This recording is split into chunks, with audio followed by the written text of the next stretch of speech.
Hi, I'm Amanda Morrell, Personal Finance Editor with interest.co.nz, and this is Take an Interest in Your KiwiSaver, brought to you in association with AMP.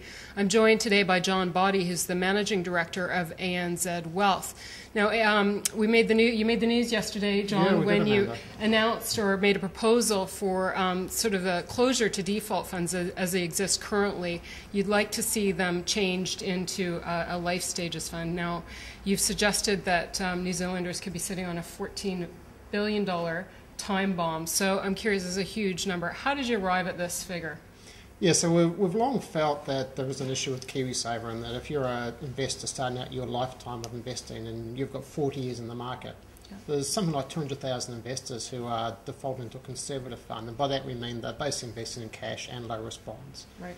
And we ran a market analysis saying that over a 40-year time horizon on various market scenarios, what would be the outcome of that investor if they were in the conservative fund for that 40 years, or else they stepped from a growth-orientated fund through to a conservative fund at retirement. And we found the difference for the average investor, and we're talking about 25-year-olds starting with today on about $35,000, was $72,000. And then you multiply that over the 200,000 investors, and you get $14 billion. Yeah, that's quite significant. Now, the problem with, if you want to call it a problem, typically speaking, people enrolled in default funds, would you describe them as kind of a complacent investor, or are they happy with where they're at, or and aware of where they're at? Well, in a way, they're almost an accidental investor. Right. So you start work and your HR department comes to you and they bring you a whole bunch of forms, and one of those forms is your KiwiSaver form. So all of a sudden you're in KiwiSaver, you're contributing 2% of your income, your employer's probably contributing another 2%. So you're actually starting to devote a reasonable amount of your income into savings or investing. Right. Yeah. But without really the knowledge of what you're doing, what are you trying to achieve in your retirement savings. Right. And probably not knowing that you're in a conservative fund. Altogether. So describe for me how a life stages fund works. Yeah, so the lifetimes or life stages, whatever you want to call it, fund, the way it works is in the first 10 years of your investing, so from the ages of 25 to 35, you're in a fund that's balanced towards growth. So you're around about 80% growth assets and 20% conservative income assets. Okay.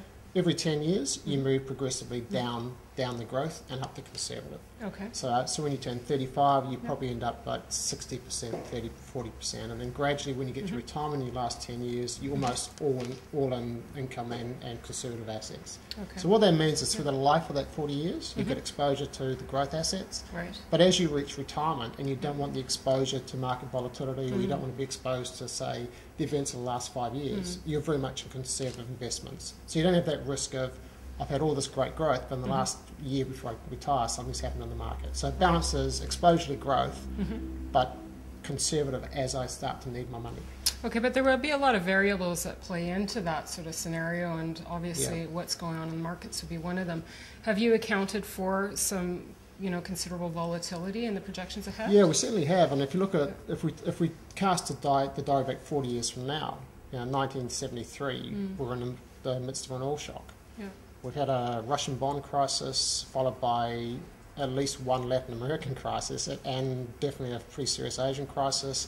We've had GFC version 1, talk about Europe causing GFC version 2. Now that's a big chunk of volatility in 40 years. And even over that 40-year period, the investor would be better off in the lifetimes approach, or this progressive investing approach, as opposed to being a conservative fund. Okay, that's interesting.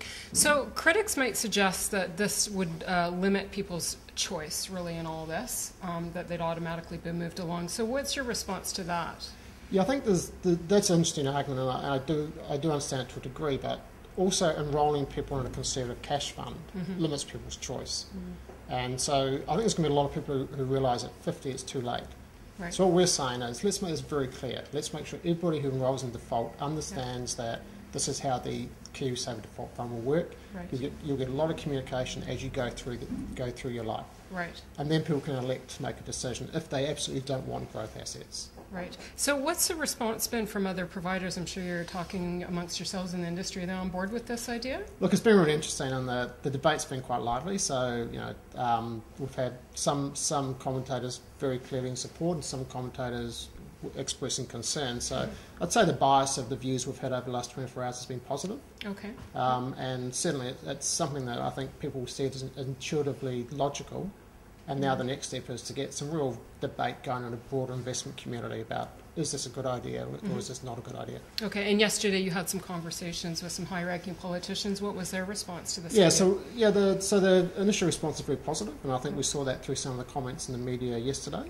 And we've got some meetings teed up over the next month to really kind of progress this and take our view forward. So we'll look to engage the ministers, and we'll look to engage regulators, and look to engage the ISI to try and see if this is the right way forward. Would there be anything stopping ANZ Wealth from just going ahead with this kind of a move on its own, regardless of what other providers are doing, and just through consultation with those investors in those default funds, in your default funds? Yeah, look, we could certainly take investors out of our default fund and put them into some of our other funds, whether it be the ANZ brand, the national brand, our SIL, MFL brands. Right. But the fundamental issue is that there's two things. One, it's very hard to move investors. Historically, the market has had a very low success rate of moving out of default. Yep. And the second issue really is, as quickly as we're getting investors out, there's probably another 10 investors coming in as they enrol every day. So it's part of the solution, but it doesn't solve the fundamental legislative structural issue that is affecting KiwiSaver. So there's a considerable gap out there right now between sort of the information that's available and also how that is conveyed to people and whether they understand it. So how do you address the shortcoming between financial advice right now? Yeah, look, this is a real issue for New Zealand, and we think this life stages or lifetimes approach will help that, and that it almost inherently provides advice, because if you went to an advisor now as a 25-year-old investor, you'd be told, bias yourself towards growth assets and then progressively move yourself towards conservative assets. So in a way, this is part of the solution. But really, there is a bigger issue in that how does the industry provide people who haven't got enough savings to pay for advice, real high-quality advice? And I think it's an industry issue, it's an issue for the media to help with in terms of literacy, and it's an issue for the regulator, Diana Cross and the retirement office to help. And it's certainly something we're very passionate about over the next few years, is to really get this investment retirement savings as a topic of debate, but also more knowledge from the people who are going to need the money about the issue. Yeah, and I think also the responsibility rests with the investor to just take an interest, to open their statement, to learn for themselves. There are many free resources out there, including information on our website, Morningstar, from the providers themselves. So I think that might go some way towards stemming that shortfall. Yeah, I agree. John Body, thank you very much for joining us today. John is the Managing Director of ANZ Wealth. I'm Amanda Morrell, Personal Finance Editor with interest.co.nz, and this has been another issue of Taking Interest in Your KiwiSaver, brought to you in association with AMP.